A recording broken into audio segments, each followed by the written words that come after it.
The night hung heavy over Liberty City's east side, a sprawl of broken pavement and sagging tenements where shadows clung like damp rot. It was past midnight, the witching hour when the streets whispered trouble, and Officer Jack Malone prowled them in his beat-up cruiser, headlights carving jagged scars through the dark. The air stank of burnt rubber and stale beer, the kind of stench that stuck to your skin, and the sodium glow of flickering streetlights barely dented the gloom. Then he saw it, a sleek black sedan gliding through the decay, its polished curves a middle finger to the rusted hulks lining the curb. Jack's jaw tightened. Too nice, too late, too wrong.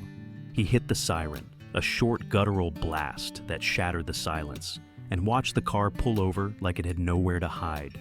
Out stepped Dr. Maya Ellison, a black woman draped in a suit so sharp it could cut glass, her heels striking the asphalt with a metronome's precision. She wasn't from here, not this Liberty City, not Jack's Liberty City, and that lit a fuse in him. "License," he snapped, voice rough as gravel, expecting the usual dance. Shaky hands, downcast eyes, the quiet surrender he'd beaten into this town over years. But Maya didn't play. She slid the ID over with a steady grip, her dark eyes pinning him like a hawk sizing up prey, unblinking, unafraid. A challenge he hadn't seen coming. "What's a ride like this doing in my streets?" he growled, stepping closer. "Pop the trunk." Her reply was a blade wrapped in silk.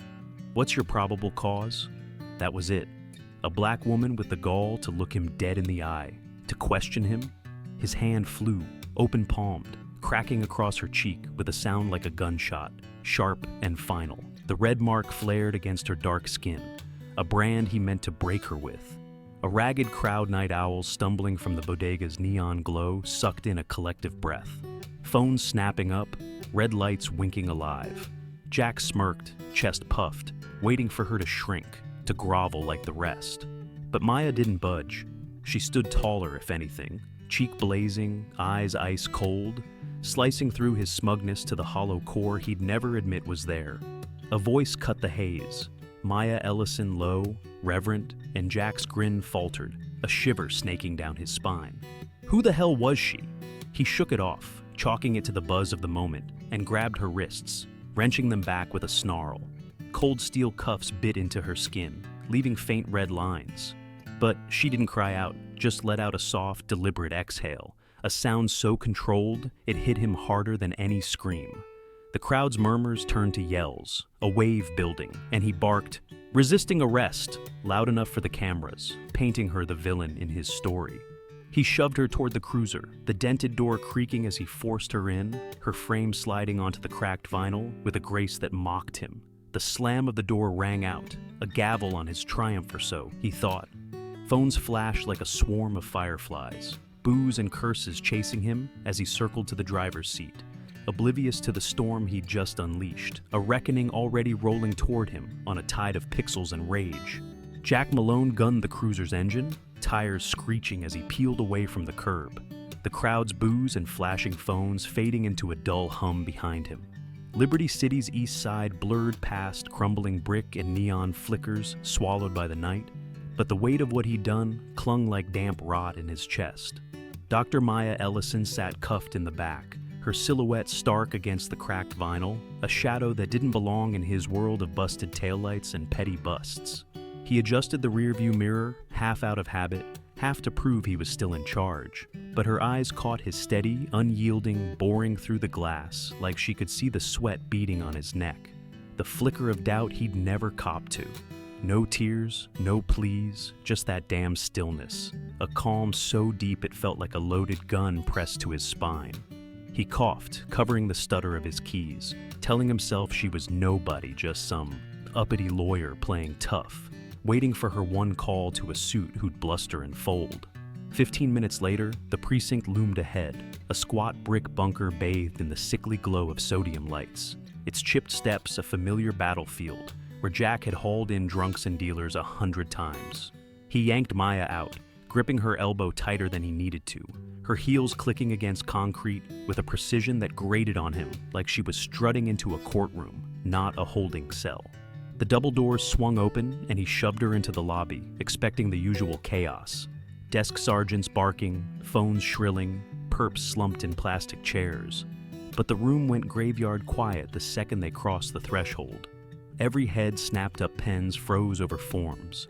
Coffee cups stalled mid-sip. A dozen pairs of eyes pinning him like he'd dragged in a ghost. Jack smirked, figuring it was the cuffs, another collar in tow, nothing new. Then Tommy, the rookie at intake, a kid with acne scars and a nervous twitch, dropped his clipboard, the clatter slicing the hush. "Holy crap," he muttered, voice barely a whisper. "That's Dr. Maya Ellison."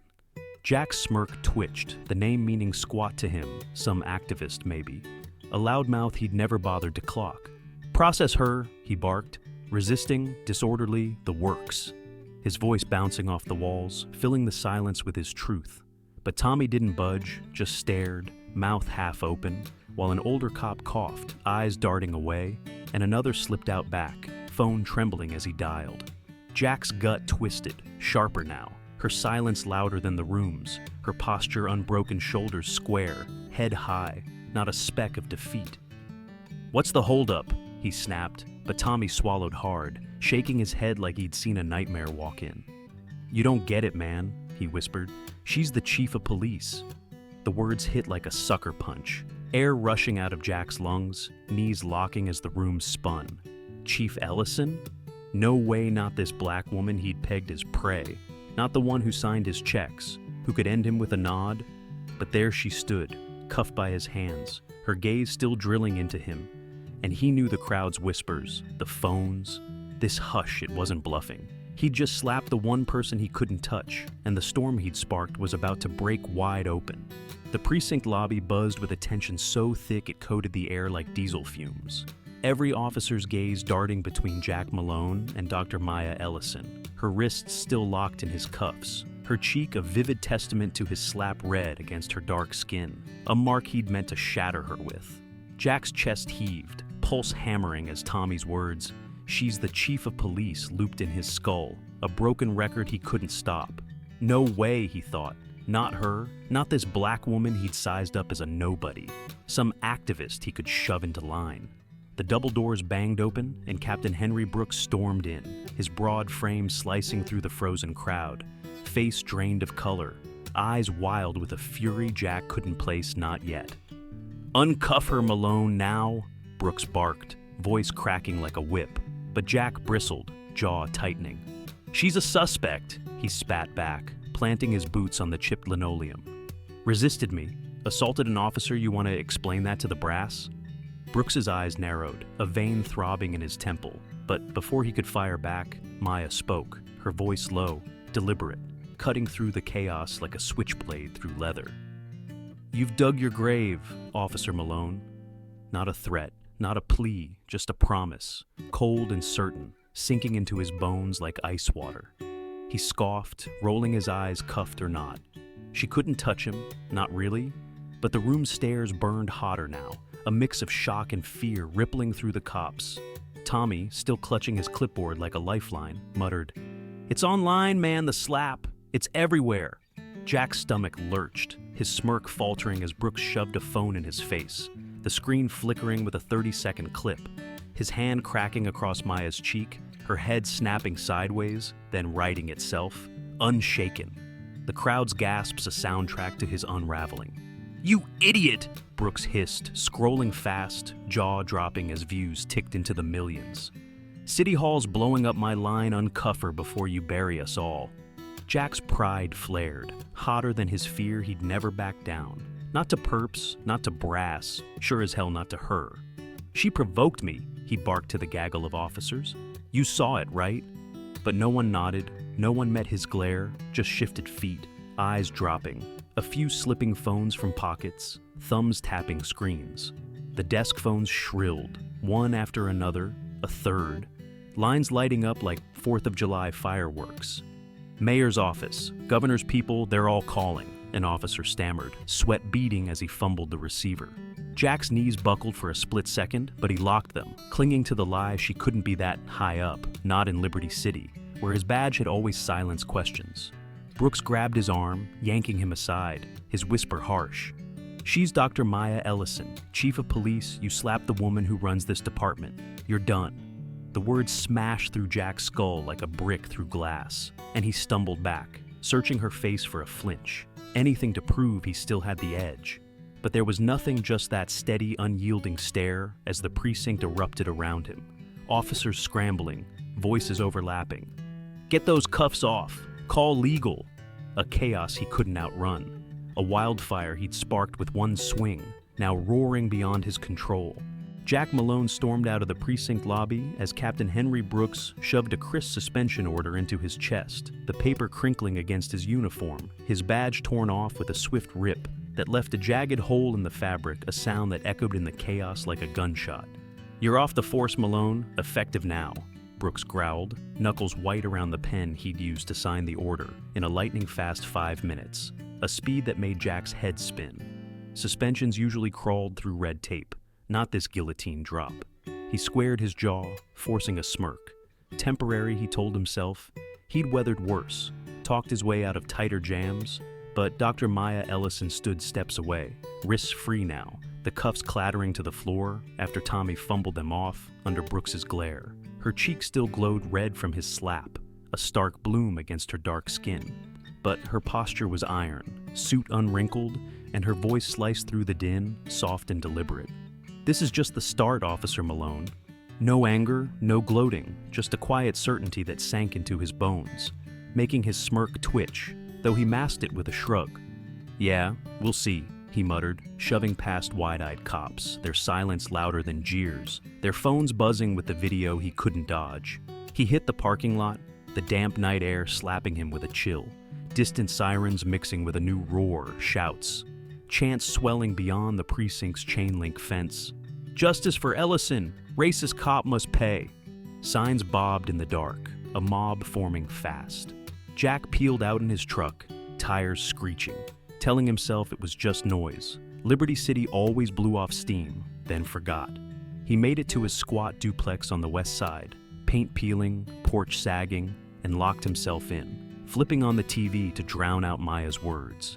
But every channel was her, the slap looping, pundits yelling, protesters clogging downtown, a citywide fury he hadn't seen coming. He laughed, a brittle sound, give it a week. They'd tire out, he'd be back, badge gleaming. Then the window exploded, glass shattering across the living room, a brick thudding onto the carpet. He jumped, beer spilling, heart slamming as he snatched it up, a crumpled note taped on. "Racist pig!" His laugh died, replaced by a hot flush of anger who dared hit his space. He grabbed his phone, thumbing through contacts to call in favors, but it buzzed first, an anonymous text. No number.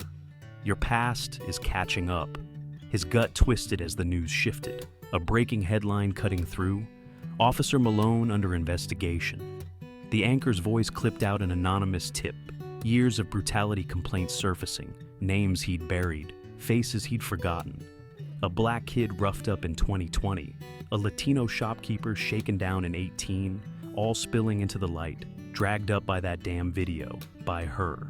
The chants outside grew louder, closer someone had leaked his address, plastered it online, and he sank onto the couch, hands shaking, the brick's weight sinking in, realizing Maya wasn't bluffing.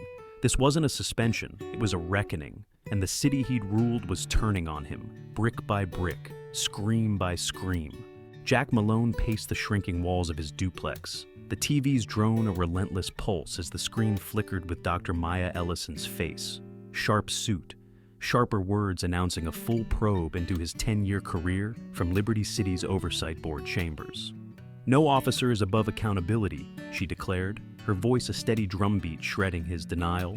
Those dark eyes the same ones he'd met with a slap staring out from every channel. A judge and jury branding him from afar. The brick still sat on his carpet, "Racist pig" scrawled in jagged ink. A taunt he couldn't shake as chants, "Malone must fall," spilled from 2 blocks away to 1. A rhythm of rage he couldn't mute. His phone stayed dark, no texts, no calls the buddies he'd counted on. The ones who'd toasted his rough nights over beers, gone silent, their absence a wall he couldn't punch through. The news shifted, and there they were. Victims, one after another, ghosts he'd buried, clawing onto the screen. A black teen, barely 16, voice trembling about Jack, slamming him into a wall in 2020 for looking wrong. A Latino man, mid-40s, eyes hollow, recounting a night in 19 when Jack planted weed in his shop, framed him, cost him everything. Each story piled up, heavier than the brick, a parade of pain he'd laughed off as collateral.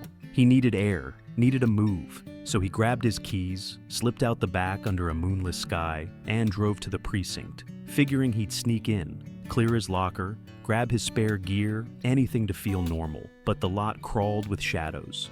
Internal affairs suits and cheap jackets, flashlights slicing the dark as they boxed off his truck. Before he could reverse, a wiry agent with a buzz cut banged on his window. "Malone, step out, we've got a warrant." His gut twisted, hands slick on the wheel as he climbed out, legs shaky. They tore into his locker, his desk, gloved hands flipping pages, bagging a decade's worth of dirt he'd thought was locked tight. The buzz-cut guy held up a yellowed report, a hit and run from 16, a black kid dead. A case he'd pinned on a junkie with a bribe and a threat smirking. "Chief Ellison's team found this gem. You're cooked." Jack's knees buckled, the air rushing out as he leaned on his truck, the cold metal biting his palms. That was supposed to stay buried, a favor from a sergeant long gone. But Maya had cracked it open, her reach deeper than he'd dreamed, her power a fault line splitting his past wide. The agents hauled off boxes, taillights fading into the night, leaving him alone in the lot. The precinct's sodium glow mocking him, a place he'd ruled, now a tomb. He drove back, windows down, the chants louder, smoke thick from fires he couldn't see, his duplex a target, his name a curse. The TV blared on, Maya's voice looping, "We will root out corruption," a vow he couldn't unhear, her justice a tide he couldn't outpace.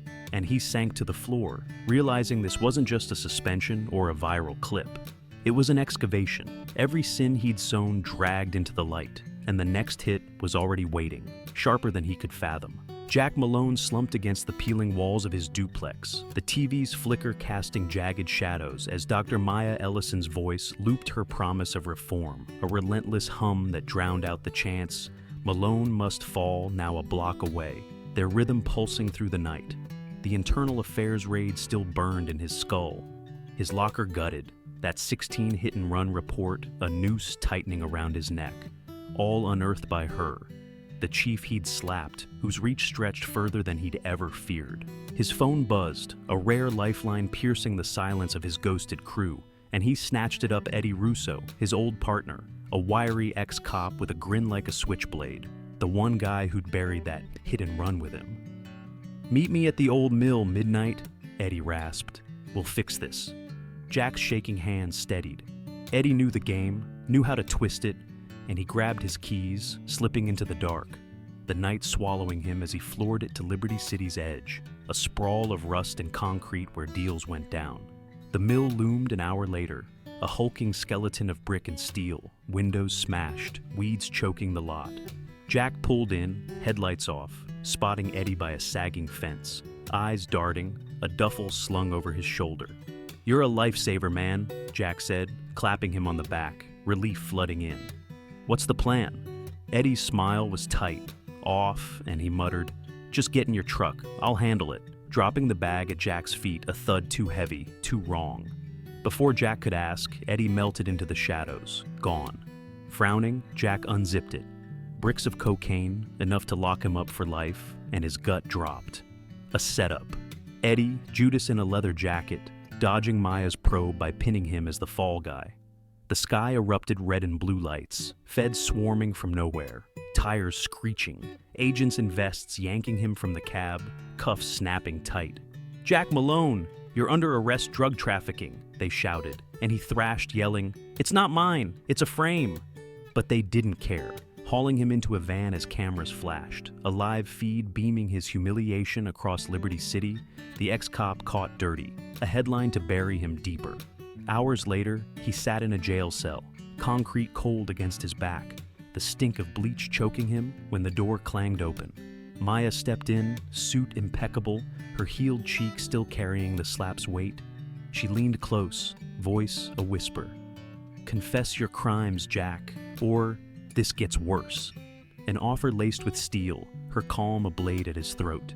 He sneered, "You've got nothing, this is bullshit," clinging to the shred of pride he had left, figuring he'd outlast her like always. She nodded, stepping back, leaving him with a chill he couldn't name.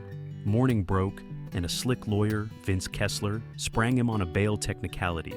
Jack strutted out, sunlight stinging his eyes, smirking he'd slipped her grip, beaten the frame, or so he thought, gloating as he hit his truck, until a news alert buzzed, "Eddie Russo, dead in a ditch," a staged suicide note blaming Jack for corruption and murder.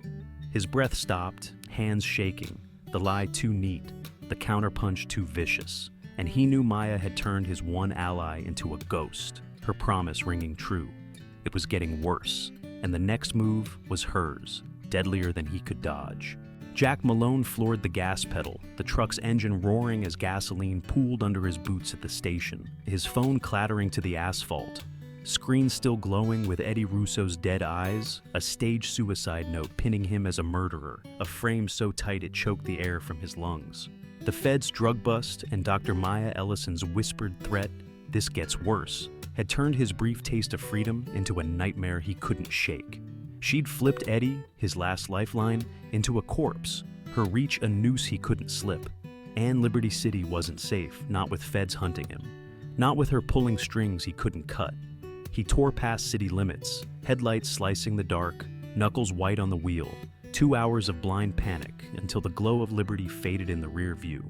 He pulled into a rundown motel off a potholed highway, neon buzzing vacancy over a sagging roof, a dive where cash still talked and questions didn't. Parking in the shadows, he stumbled into the office, the air thick with stale smoke and mildew, tossing a wad of glovebox bills at a grizzled clerk for a keyroom 6, no ID, just what he needed to vanish. The room stank of damp carpet and regret, a single bulb flickering over a lumpy bed, and Jack locked the door, slumping against it, chest heaving he'd made it, off the grid, free to plan. He dialed a number from Memory Ray, a shady ex-cop who forged IDs, moved people. New name, new life, $5,000, Ray's gravelly voice promised. "Meet me in 2 days." Jack smirked, sinking onto the creaking bed. Exhaustion pulling, but victory close, he'd outsmarted her, beaten her web. Outside, Liberty churned protests swelling, news vans clogging streets, his face plastered on billboards. Murder suspect Malone on the run. He flipped on the motel's ancient TV, volume low, watching the chaos he'd sparked, clicking it off with a grin they'd never find him here, not with Ray's help. A creak snapped him awake, the clerk muttering outside, too close, too sharp. Peering through grimy blinds, Jack saw him pacing, glancing at his truck, phone pressed to his ear. "Yeah, it's him, room 6. Recognition hit like a fist, the clerk. A black man, late 30s, a scar above his brow. Someone Jack had roughed up years ago. A stop he'd laughed off. Revenge gleamed in every syllable, turning his hideout into a trap. Headlights flared, engines growled, SWAT vans screeched in, boots pounding dirt, rifles glinting as a megaphone blared. "Jack Malone, come out, hands up!" His heart slammed, panic flooding. He'd been so close, so sure, but Maya's shadow stretched even here, hunting him through the people he'd crushed. He grabbed his keys, smashed the back window with a chair, glass shattering, diving out as bullets ripped through the door, grazing his arm, blood soaking his sleeve. Pain seared, but he ran, stumbling into the woods, flashlights sweeping the dark, shouts fading. Bleeding, alive, but not free, not even close. He staggered deeper, realizing her web was unbreakable, and the next trap was already coiled, waiting in the night he'd thought was his. Blood trickled down Jack Malone's arm, soaking his torn sleeve as he staggered through the woods, the SWAT bullet sting of fire in his flesh, his breath ragged from the sprint that barely saved him from the motel trap. The clerk's betrayal, a scarred face from a forgotten stop, turned snitch echoed in his mind. Proof Dr. Maya Ellison's reach clawed even into the shadows he'd fled to. Liberty City's furnace of rage burned miles behind, protests choking streets, his face a wanted poster on every screen, and he knew the highway dive was done. He needed muscle, not just a fake ID, limping to a moss-slicked payphone half buried by trees. He punched in a number he'd sworn to forget a white supremacist crew he'd tipped off to raids years back. Favors banked for a day like this. "Malone, the cop from Liberty," he rasped. "I need cover, cash, now."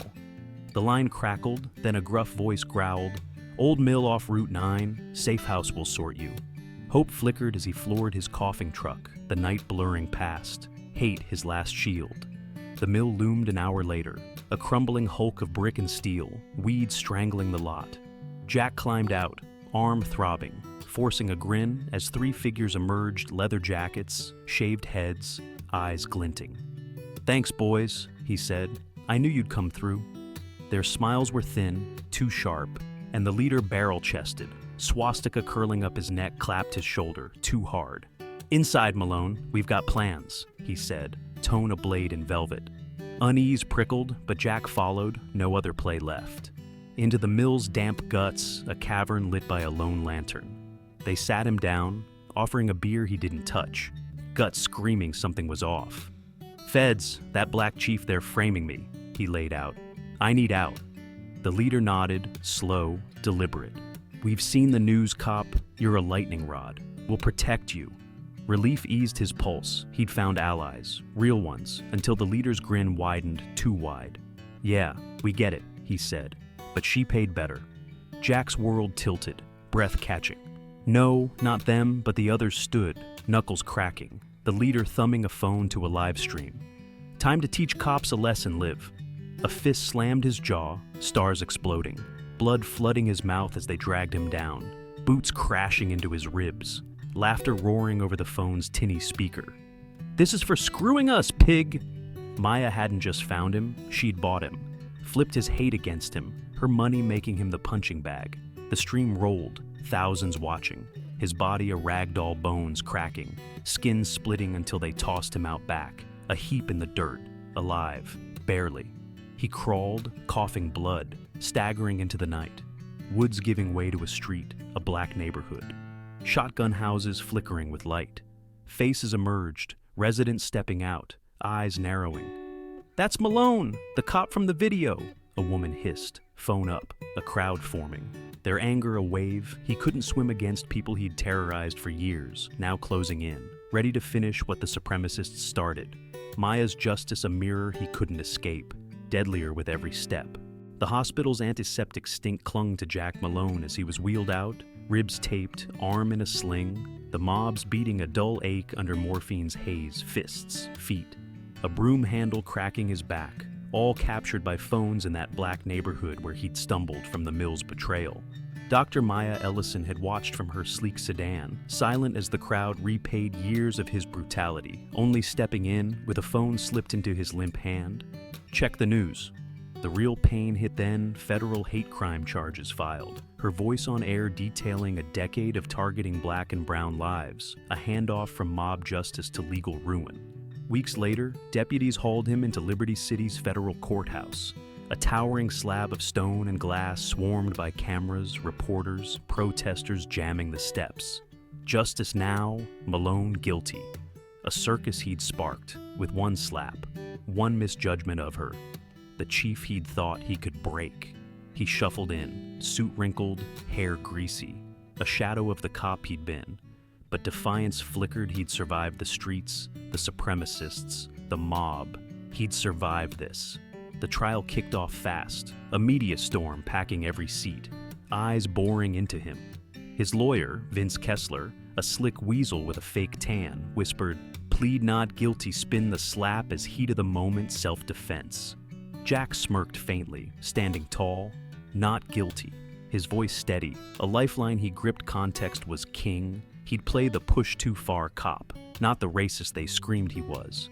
Then Maya took the stand, suit midnight blue, posture steel, her healed cheek a wound he couldn't dodge. The room hushed as she swore in, eyes locking his, not with hate, but a cold clarity that killed his smirk. Her testimony carved him open, calm, precise. The stop, his snarl, the slap, her silence.